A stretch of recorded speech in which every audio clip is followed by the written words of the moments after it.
Salut à tous et bienvenue semaine 27 de Tarifs et News. Alors on commence par vous rappeler bien sûr que je suis toujours partenaire avec My Hobby Place et que sur My Hobby Place vous trouvez eh bien toutes les nouveautés en précommande à moins 20%. C'est l'occasion aussi de découvrir les nouveaux contrastes voilà, qui sont dorénavant en précommande. Alors je pensais qu'on n'aurait pas grand chose à se mettre sous la dent parce que justement il y avait les nouveaux contrastes qui sont sur une période de 2 semaines de précommande. Mais il y en a quand même d'autres petits bonus. Donc on va aller très vite, vous le savez. Vous avez les contrastes qui sont en précommande, on l'a déjà dit 3 fois. Vous avez aussi des figurines que vous pouvez commander une dernière fois avant qu'elles disparaissent. Voilà, pour certains, je pense qu'on ne les regrettera pas. Vous avez des bouquins en VO, voilà. C'est pas vraiment les nouveautés qui vont nous intéresser, hein. Warhammer Plus, voilà, pas grand chose de plus. Ça, la preview, on va y revenir, ça va être déjà plus intéressant. Alors, ensuite, justement, cette preview, donc samedi 10 à partir de 3h, enfin à partir de 15h chez nous en France, eh bien il y aura une preview qui sera faite sur Kill Team, Warhammer Underworld, Warcry, Blood Bowl et Necromunda. Tout en sachant qu'ils nous ont dit quand même que Warhammer 40 000 ne serait pas mis de côté. C'est bizarre d'ailleurs qu'on n'ait pas retrouvé le logo ici. Je suis étonné parce que au début, même dans une première publication, j'avais cru qu'il n'y aurait que du Age of Sigmar et du Warhammer 40 000. Et là, dans celle-ci qui est dédiée, on n'a pas Warhammer 40 000. Alors en même temps, ça correspond, hein, ils appellent ça Summer Skirmish. Un skirmish, ça veut dire les jeux d'escarmouche. Donc forcément, 40 000, on ne peut pas mettre ça en escarmouche, à Ouest non plus. Même si on peut imaginer qu'il y aurait eu une petite version, peut-être, je sais pas, quelque chose qui serait téléchargeable sur Internet ou gratuit dans le White Dwarf, qui serait une version d'escarmouche. Ça a déjà été fait avec certaines versions.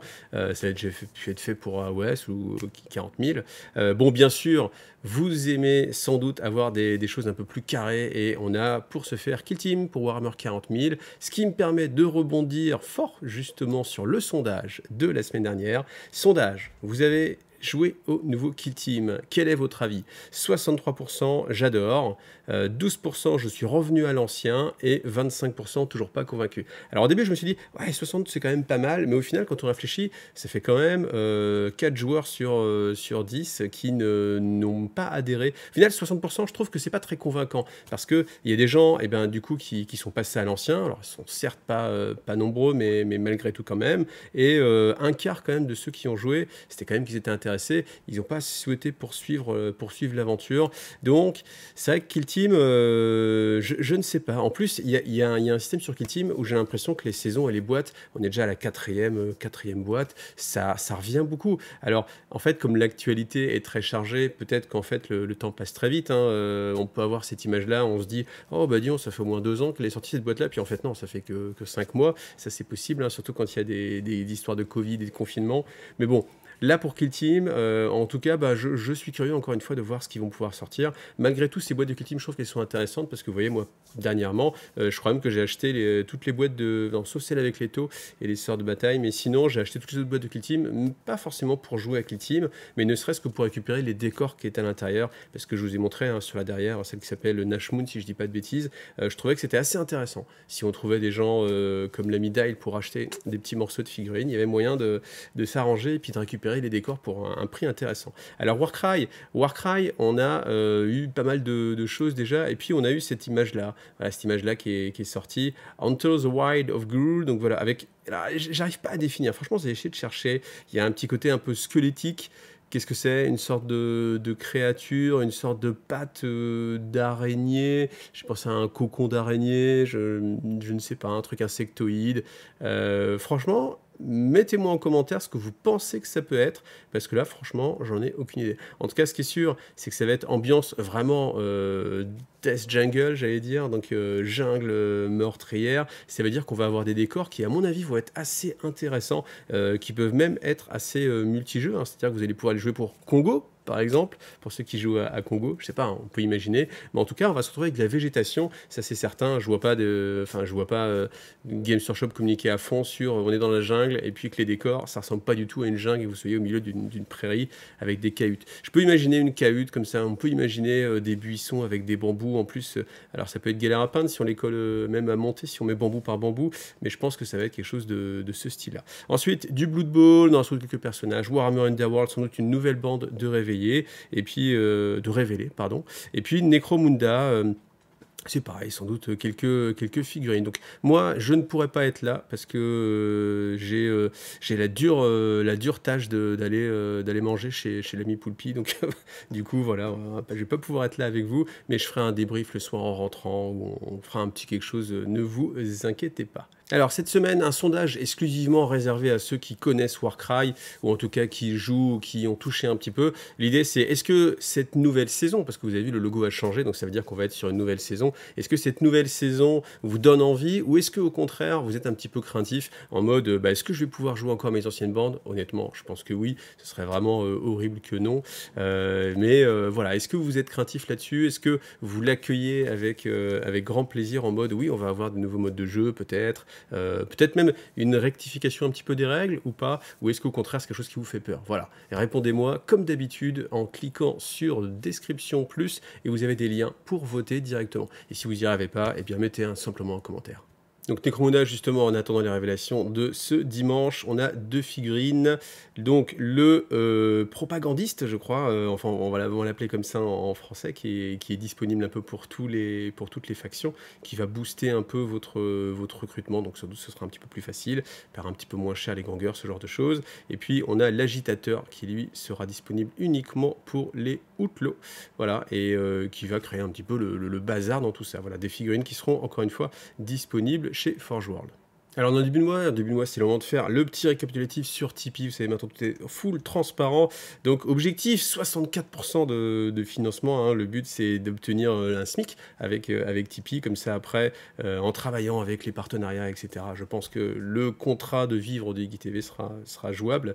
Donc voilà, merci évidemment à tous ceux qui participent. Et en l'occurrence, merci à Nathan, merci à FP, Abel et Simon, qui est dernier tipeur en date. Donc merci beaucoup à tous les gars. Et puis merci à tous ceux qui croient en moi, hein, qui croient en ce projet et qui décident de continuer à me soutenir régulièrement tous les mois ou en faisant des gros dons de temps en temps. Ceux aussi qui passent par MyHobbyPlace, ça aide aussi. Ceux qui passent par les liens d'affiliation, que ce soit chez Philibert, merci à vous, et chez Amazon aussi. N'oubliez pas Amazon, hein, même quand vous commandez votre tondeuse à gazon ou votre laisse pour votre chien, voilà, n'hésitez pas.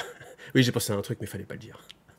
Et on termine avec des nouveautés pour nos amis les Votannes. Donc là, on a déjà une meilleure vision un petit peu de ce que peut être l'armée Votanne, parce qu'on commence à avoir plus de choses. On a vu les unités de base, là on voit les unités d'élite, on va dire l'équivalent des Terminators, on a vu la moto, donc ça donne déjà quand même un style un peu plus avancé sur la faction. Alors là, c'est très chargé. Alors faut bien voir qu'ils vont être assez petits. Hein.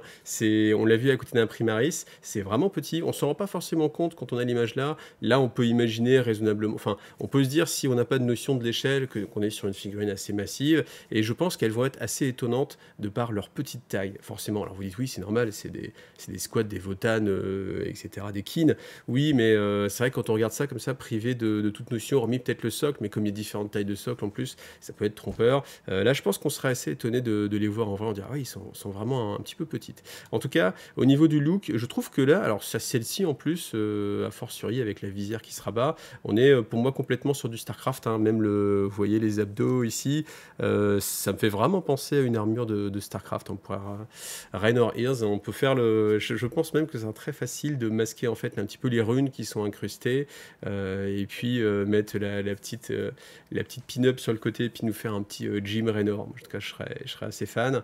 Voilà. Alors j'aime pas trop peut-être les runes qui sont incrustées parce que il y a un petit côté, oui, on veut vous rappeler un petit peu l'ancien look des squats avec le côté runique, les ancêtres, etc.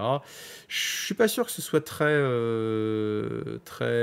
approprié en fait avec tout le reste parce qu'en fait quand vous regardez les armes, les épaulettes, etc., on est vraiment sur quelque chose d'assez technologique. Ce côté un petit peu rappeler les runes, je suis un petit peu moins fan. Je trouve que ça fait un petit peu juste, vous voyez, on fait penser on fait le clin d'œil, mais gros clin d'œil un petit peu trop visible. Je pense qu'à la limite juste le mettre peut-être sur une épaulette ou genre en mode vraiment liseré pour le rappeler. Je dis que là, ça refaire penser un petit peu aux Fire Slayer avec leur rune incrustée.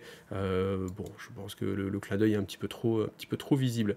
Alors lui, je suis pas sûr qu'il ait un bon angle de vue en tirant, tout simplement. Mais bon, vous voyez, ils sont équipés avec des sortes de Volkit, je ne sais plus comment, des épées plasma et puis un lance-grenade. Et puis on nous dit que ce sont des armures vraiment extrêmement résistantes. Alors, dans une précédente news, il comparait en fait l'armure des kin de base, hein, vraiment des troupes de base, à celle celle des Primaris en disant qu'elle était supérieure à celle des Primaris. Donc je ne sais pas comment ça va être traduit. Est-ce que ça va être traduit par tout le monde une de plus? Pourquoi pas? On peut imaginer une armée où le moindre fantassin est une de plus. Hein, ça resterait fluffiquement logique, parce que si on nous dit que c'est meilleur qu'une armure MK10, bon, bah, qu'est-ce qu'on va chercher? Est-ce qu'on va chercher plus un point d'endurance, par exemple? Ou alors, pourquoi pas, plus un point de vie? Mais il va falloir que ça se traduise quelque part. Bon, on peut raisonnablement imaginer qu'ils auront une endurance de 4. Hein. Le nain, on l'imagine trapu, donc avec une endurance de 4. Peut-être que justement ce sera que endurance 3, 2 points de vie. J'en ai aucune idée, mais je pense en tout cas qu'il faudrait que ce soit traduit, et s'ils prennent la peine de le signaler, c'est sans doute qu'il y aura une raison. Alors, on a la version vue un petit peu de dos, voilà, avec moi ça me fait penser, surtout peint comme ça, hein, aux figurines de Necromunda avec les Vansar. On a ce côté-là un petit peu technologique. Les gros câbles derrière ici comme ça, je me demande en fait comment ils font pour plier la jambe, parce qu'au final tu te dis, si tu plies en fait et que tu as un câble ici, finalement tu vas écraser le câble, donc ils ne mettent jamais un genou à terre. Ça, c'est pas qu'ils ne veulent pas, hein, c'est pas que c'est pas dans leur philosophie, c'est qu'ils n'ont pas le choix, ils ne mettent jamais un genou à terre. Donc là voilà, une autre vision sur le côté.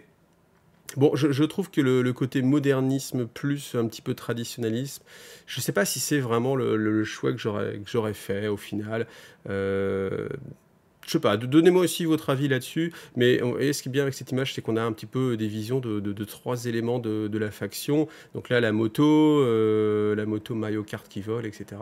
Les grosses armures, ça c'est le Robokin, mais enfin, on va voir un petit peu le look. Ça donne déjà un look, enfin, on sent qu'on va être dans des choses très trapues, avec beaucoup de détails, beaucoup de rondeur sur les armures, très protégées.